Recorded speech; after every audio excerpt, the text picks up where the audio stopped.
Hi, welcome back to Memos to the President. I'm here today with two of my colleagues, David and Abby. Welcome. Hey. We're talking about the release of yet another memo. But before we do that, I just wanted to ask David and Abby to talk a little bit about themselves. How did they get here? And anything they want to share about their previous life.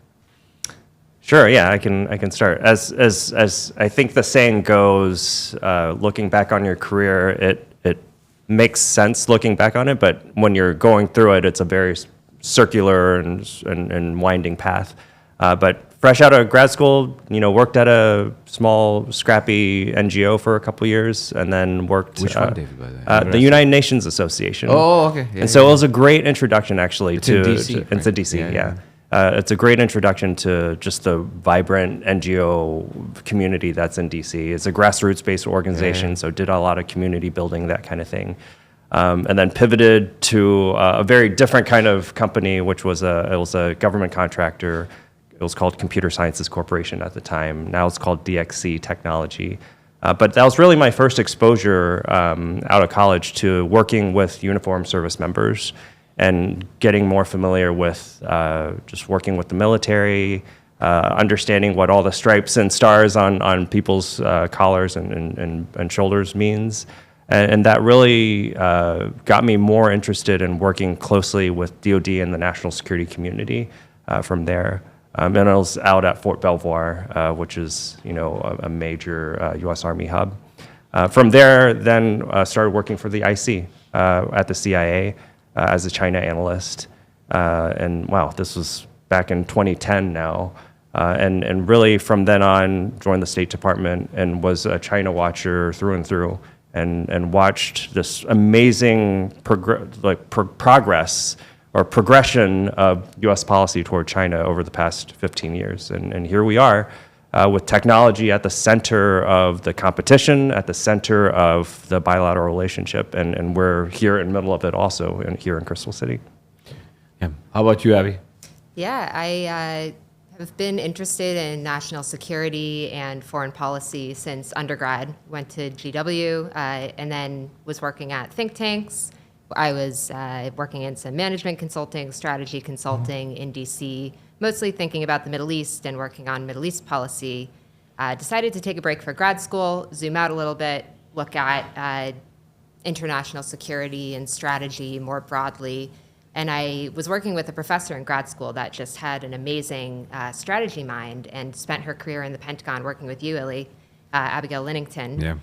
And I just loved working with her. I TA'd for her. Yeah, it's incredible, yeah. Yeah, and after grad school, I was thinking about what to do next. I knew I wanted to come back to DC. I was really open to working on anything that had a national security nexus, and Illy was just about to start up SCSP, and so I trusted my professor that this would be a really awesome place to work. I loved joining right at the beginning, been here 3.5 years now, just thinking from a strategic level about what policy should be, and the technology moment has arrived as SCSP has grown, and it's been a really great chance to sort of shape that discourse. Thank you both. Interesting, everybody I've been interviewed this week, everybody has a different path, as you know. But what we wanted to talk today, we have two documents. One we released last week that both of you were working closely on, which we call it internally here, the GAPS document. Mm-hmm. And so to both of you, I really wanted first to talk about the history of the document, the first draft that we released a couple of years ago. And then I think on the second portion of this podcast, I wanted to talk to you about the upcoming memo we're going to release, which is called the Future Platforms. Mm-hmm. Which is the purpose of, if we're focused right now on the current set of technologies, what are the set of technologies we should focus in the next 5 years to stay ahead in this technology competition. So let's start first with the GAPS document. Over to whoever wants to start first, because I think, Abby, you worked on the first document, and David, you took and you did the refresher version of that. But let's start with the history first. Why GAPS document from 2022, and what did we want to do with that? Yeah, back in 2022, which was SCSP's first year, we were thinking about how would we, if we could, organize the nation to win a strategic technology competition? And our team formed what we called a public-private process for national tech strategy. And that occurs at a number of different phases, but it starts with and is really grounded in horizon scanning. So looking at the future of technology, looking at the state and trajectory of the strategic competition, and looking at what's the status of the technology competition in the areas that matter most. So we built this process where we engaged the actors across the innovation ecosystem that are looking at where technology is going, that are living the tech competition through their business and being a startup and seeing who's gaining market share, for example.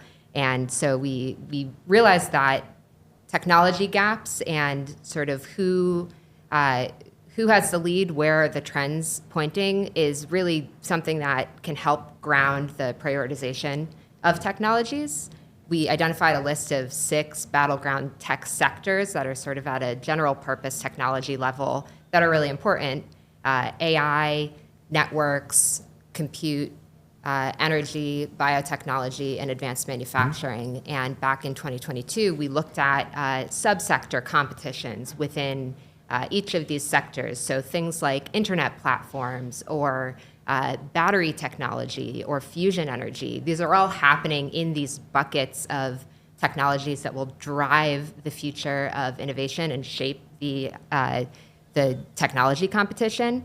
And we look at a number of different metrics for each of them. Each technology is at a different stage and sort of tech readiness level that really impacts what are the right metrics to look at. So we didn't pick a one-size-fits-all approach of something like patents or publications. We really looked at what are the actual criteria that add up to sort of concrete national power in a tech area, and how do we compare them? Where are we today? What are the relevant metrics? Can we really find the right metrics? And how do things look like they will progress? So that was why we did this in 2022, what we put out in 2022, and I'll kick it over to David to talk about the refresh. Can I, before you talk about the refresh, David, can you just talk about why these net assessments are important? Yeah. And the challenges our government has usually in doing these kind of net assessments. No, and absolutely. I think they're critically important to developing a good approach to how to manage and prioritize technology policy. One thing I experienced working in the IC and at State Department too was how much, be it as an intelligence analyst or foreign service officer, how much of an expertise you build on understanding what either your rival country or your adversarial country or even just your host country or target country is working on, and being familiar with that country's technology ecosystem, technology policies, but really not having a lot of understanding or having a base understanding of what we're working on here in the US, in your home country. And having that comparison between the two, I think, helps you better prioritize how to allocate resources, where to spend your policy time, and right-size the threat, right-size the competition. And so I think this kind of red and blue analysis is really important to help inform that prioritization process. Absolutely. So, and this year we did a refresh 3 years after our first version of the gaps analysis, taking advantage of the presidential transition, looking at that as a great opportunity to kind of recalibrate and look back at our work and see how much has changed over the past 3 years. And interestingly, these are big strategic sectors, and so you wouldn't expect a lot of change over only 3 years.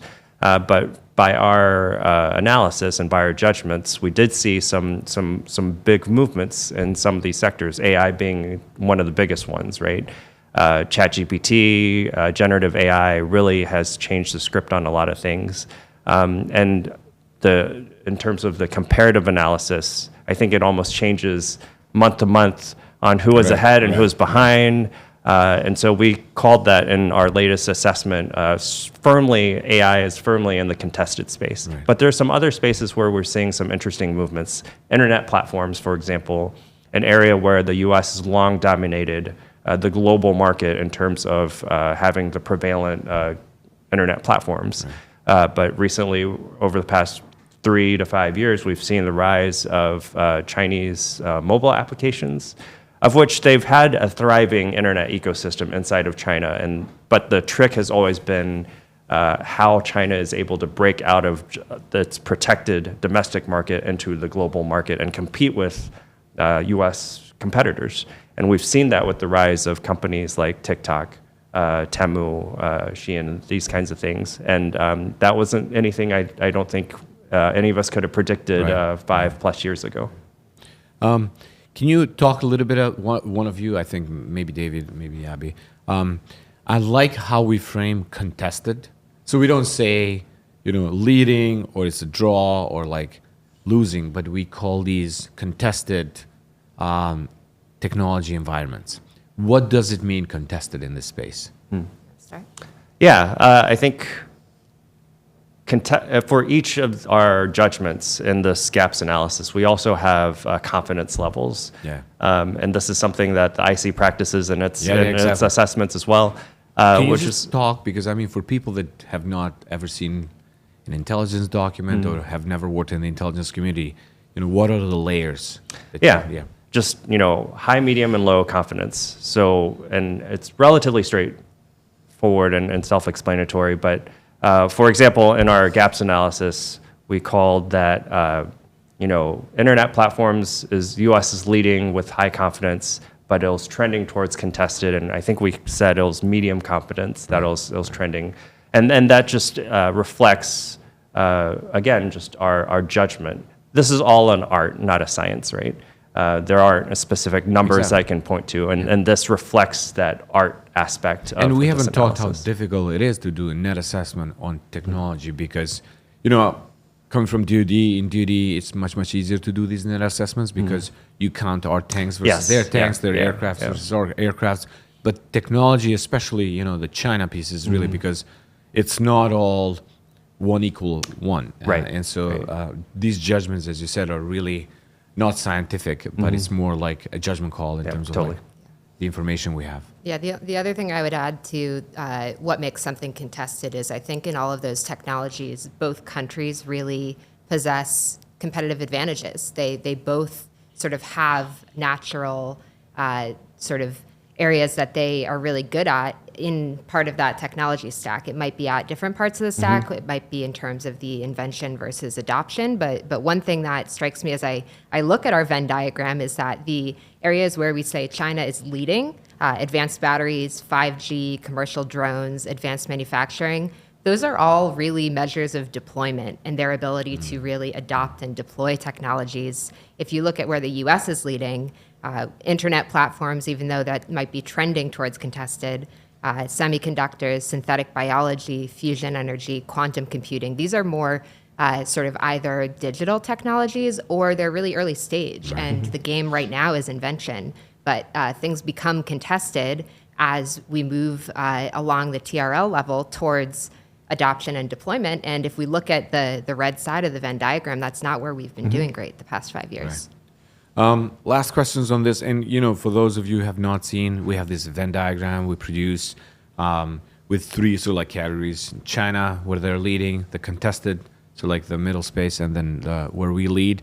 But what came to you as the biggest shock compared to the first analysis we have done? Like, what was the biggest takeaway that you thought, oh, wow, I wasn't predicting that trend or that technology?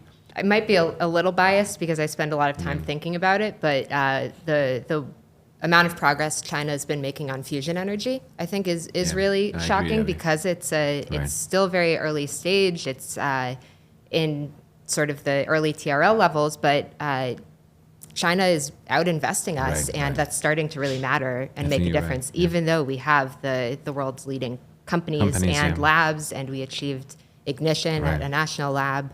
They're starting to pay attention, and we know what can happen when they do that. Right. What about you, David? One thing for me is 5G, fifth generation mobile networks. There was so much policy emphasis put on this technology area over the past 5-7 years. But however, a lot of this was I think stalled on the policy discussions side. We saw some breakthroughs in the most recent NDAA with spectrum allocation and the rip and replace program, which I think will start to push things forward a little bit. But largely for the past several years, these policy discussions in the U.S. have been stalled. Right. And I think that has really held us back.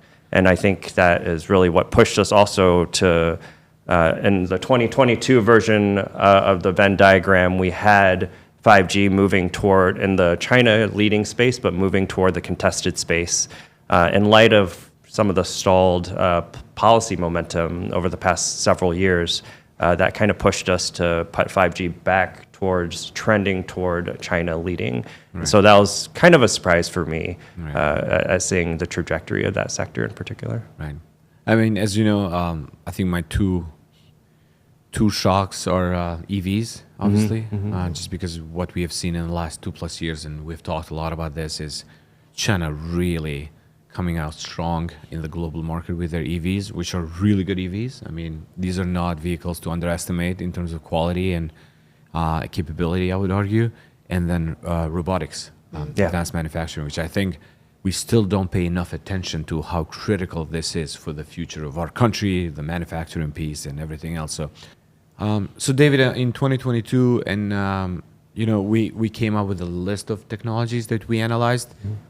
In this document, you also offer 2 categories that are like looking at other trends beyond the list of technologies we have analyzed. So can you just talk a little bit about that? Yeah, so the comparative analysis takes a snapshot of where we're at in that particular technology area, but to try to account for a more forward-looking and account for some of the wild cards, the geopolitical wild cards, or potentially innovation breakthroughs. We have 2 other categories, the wild card section and then the what's next section that addresses those 2 to tease up or tee up for the policymaker what may be coming over the horizon in these tech areas. Talking about over the horizon, let's move to the next memo. Obviously, this is the transition week. Next week, we will have Trump administration in place. And I think one of the purposes of the memo you guys co-authored is to look at what are the set of technologies we should pay attention from 2025 to 2030. So let's start with you, Abby, first. What were the objectives of the memo and how you came about to analyze these technologies? Yeah, the objective of the memo is really to help the incoming administration think about what does it look like to come up with a forward-leaning science and technology strategy for the nation that's grounded in the reality of a strategic competition with our geopolitical rival, with China. And what we've found in our work so far is that there's a few key pieces that we need to do to get this right. We need to organize so that we can look beyond the tyranny of the urgent and engage the private sector that's really at the cutting edge of these technologies, and really have a public-private process for coming up with national moves or policies or national tech ambitions in the technologies that matter the most. So that starts with being able to engage the private sector to do things like the gaps analysis, to come up with action plans for the technologies that are the most important, to empower the right people within and outside of government to go get big tech program things done, to go achieve actual positions of advantage in those technologies. And then we need the organizational infrastructure to be able to keep that going beyond just the regular cycles of government transitions, because a lot of the technologies on the horizon are they're not things we can get done in a year. They have long timelines, and so the list of technologies we arrived at, it's really building on the 6 battlegrounds that SCSP identified in its first phase of work.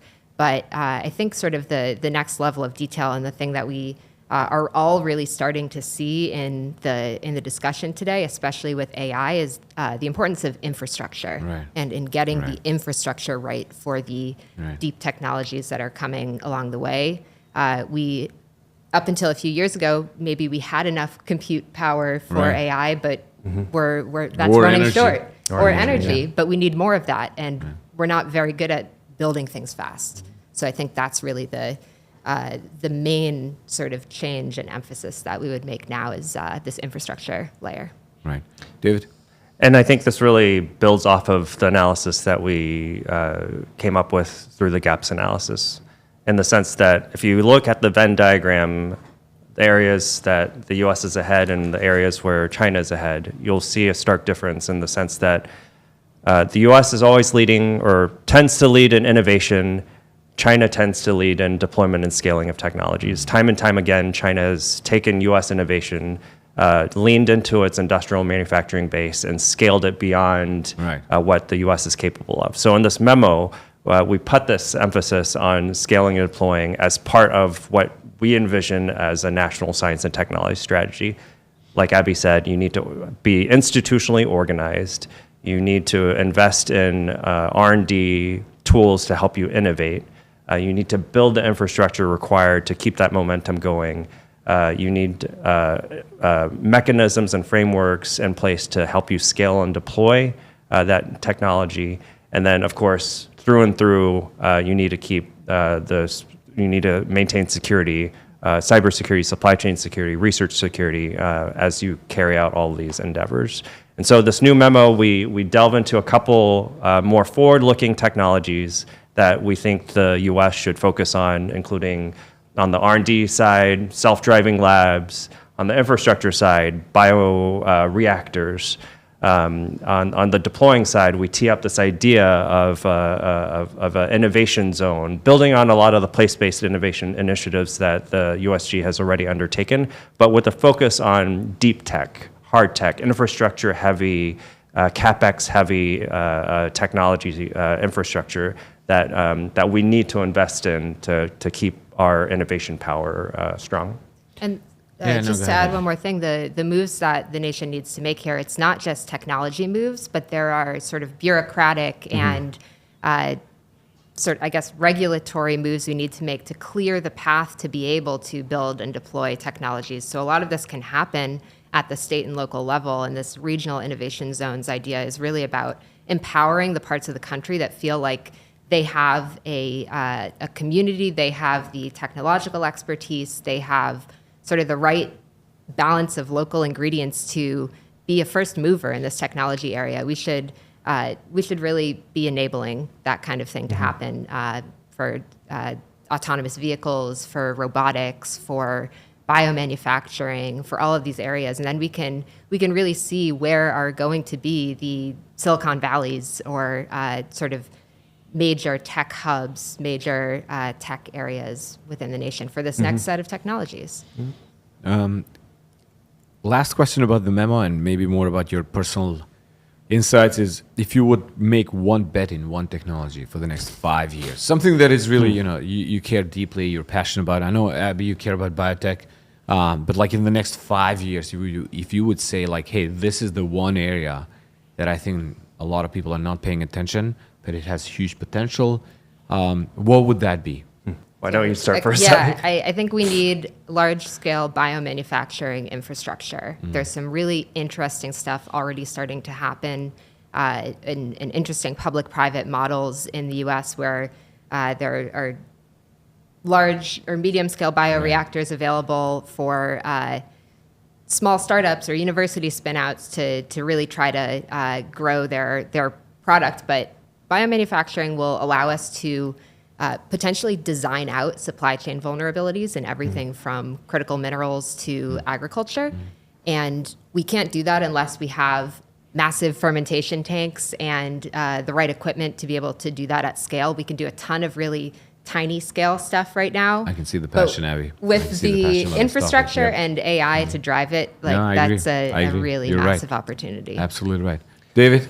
Well, now that you've been giving me some time to think about it, I think it all starts with energy. Right. You need energy for manufacturing. You need energy for AI. You need energy for all sorts of things. And I'm encouraged by the momentum we've seen for renewable energy over the past several years now. Nuclear fission is no longer a bad word. Right. There's a lot of enthusiasm actually surrounding the prospect of small modular reactors, of geothermal, of hydrogen. So I see a lot of hope and momentum building in that sector in particular. No, I agree. I think you're both right. I think it's going to be really exciting the next 5 years. I I think we're really at a critical point in human history because I think a lot of these things can change the trajectory of whether the energy or biotech or everything else. It's really exciting to live and work on these issues. Speaking of these issues and working on these issues, I mean, you have spent time now working in DC. We have a lot of interns that come here. I hope a lot of graduate students are watching this or are intrigued by what we do. So why do you think it's important for anybody to move to DC, work in our federal government, any of the departments and agencies? I mean, David, you work there. Abby, you aspire to be there. So why is it so compelling to be here and work on these issues? I think mission and in service of the nation is really the higher cause here of government service. And I think everyone should seriously consider, if they haven't already, entering government service. We write a lot of policy papers here at SCSP. The other component of this is execution and making that happen, right? And I think government experience gives you a sense of how much of a challenge it is to steer the ship that is the USG in a unified direction. And that's a very valuable professional development skills, working with interagency partners, working with different departments and agencies that have different missions, but all in service of the nation, and trying to find the best middle ground to proceed forward, I think is one of the big challenges, but opportunities for growth that you can gain from working in government. And Abby? Yeah, I think if you want to understand how policy is made, you need to spend some time in DC because the view on the ground is very different than what people may perceive when they read about it in the news or are far away from DC. And I think that as technology becomes the really orienting factor in policy, as it becomes one of the main hinges on which geopolitics changes, it's going to touch everybody's lives. The policies are really going to matter, and it's really good for nearly any career to have an understanding of how that works on the ground. No, you're absolutely right, Abby. And I think the one big gap that we have is this human capacity to understand where technology is going.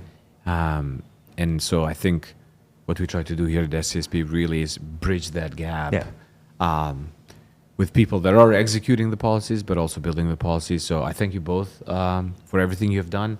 For the viewers, I wish they can review the paper we did, Memo to the President on future platforms, but also the gaps analysis is really something, David, that a lot of people try to do, I think, nowadays. But I think from the 2022 document you, Abby, worked on to the updated version, I think it's a solid work that stands the ground of like both the research, the insights, and the analysis on where the technology trends are going. So thank you again. I really enjoyed the conversation with you. And thanks for tuning in. See you next time.